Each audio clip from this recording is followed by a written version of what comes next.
गोविंदा गोविंदा।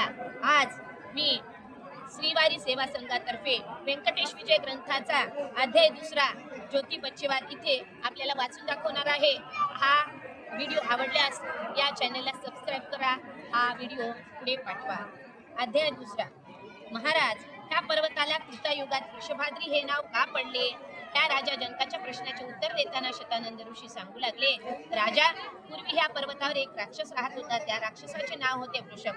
तो रंगाने अगदी काळाकुट्ट, अकराळ विक्राळ, उग्र चेहऱ्याचा, पांढऱ्या दाढीचा, जळजळत्या निखाऱ्याप्रमाणे नजर असलेला, तर कपाळी शेंदूर फासणारा, वृत्तीने फार क्रूर आणि भयानक असा राक्षस होता। त्याचे ह्या पर्वतावर अधिराज्य होते।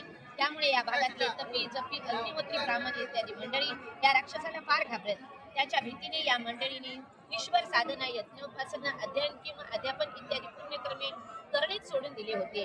विचित्र वृषभ राक्षसामुळे याला घाबरून जरी इतर ब्राह्मण, तपी, जपी यांनी भगवत भक्ती सोडली असली तरी विशेष गोष्ट म्हणजे या वृषभ राक्षस स्वतः मात्र महाविष्णूचा एकनिष्ठ भक्त होता। तो नरसिंह शालिग्रामाचे नित्य पूजन करीत असे, तर त्याला प्रिय असणाऱ्या विष्णू नाम मंत्राचा जप करीत असे। त्याचबरोबर त्याचा विष्णू पूजनाचा आणखी एक विचित्र नेम होता। प्रत्येक पूजेची सांगता करताना तो नारायणाला आपले स्वतःचे शिरकमल अर्पण करीत असे।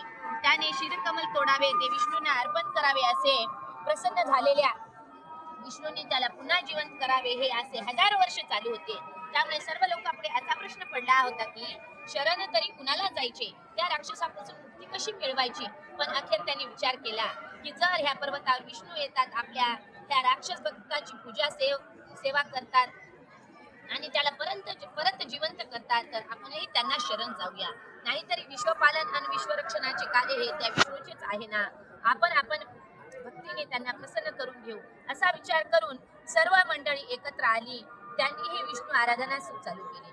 तेव्हा या सज्जन ब्राह्मण मुनिजन यांच्या सात्विक भक्तीवर देव प्रसन्न झाले। त्यांनी गरुडावर येऊन सर्वांना दर्शन दिले, त्यांची प्रार्थना ऐकून घेतली आणि घाबरू नका, चिंता करू नका, मी तुम्हाला सर्वांचे हे संकट लवकरच दूर करेन, असा त्यांनी सर्वांना वर पण दिला।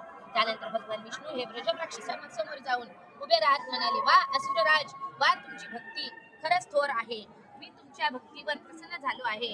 तेव्हा तुझी काय इच्छा असेल ते सांग, मी ती इच्छा पूर्ण करेन। एवढे शब्द ऐकले आणि वृषभासूर म्हणाला, देवा, मला राज्य वैभव काही नको, माझी एक इच्छा आहे। माझे हे स्फुरण पावणारे बाहू शांत करण्यासाठी तू माझ्यासमोर लढ, माझ्या बरोबर लढ, मला युद्धभिक्षा दे।